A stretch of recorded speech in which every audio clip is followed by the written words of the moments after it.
Dion E. Lopez, and I'm reporter number 2. This is the problem number 3. A local catering service in Quezon City is preparing a large batch of pancit for a town fiesta. The food will be packed in a rectangular freezing container. The container is 25 cm long, 15 cm wide, and 8 cm high. The caterer wants to line the inside of the container with food-grade paper. So, what is the total area of paper needed to cover all the inner surfaces of the container?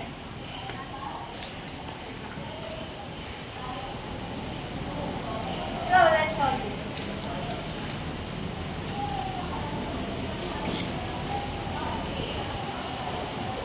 So, ginawa natin yung 25 cm, 25 cm long, and 15 cm wide. So, pinag-times ko sila. Lahat yan sila. Then, ang lumabas na answer is, sa 25 times 15 cm is 375.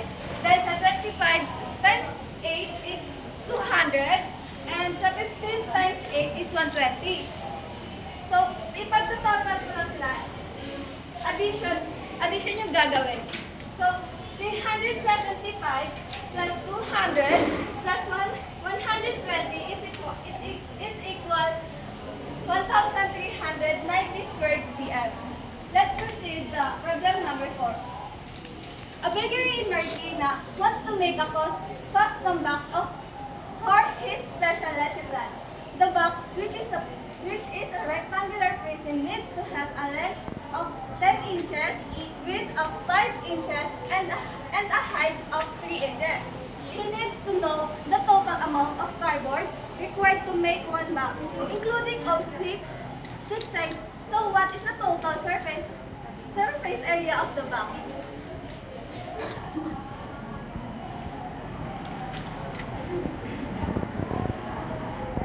So, same lang din yung formula na ginamit dito sa problem 3. 10 inches, the length is 10 inches, the width is 5 inches, and the height is 3 inches.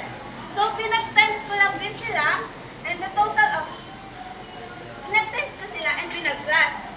50 plus 30 plus 15 is equals 190 squared inches. That's all. Thank you po.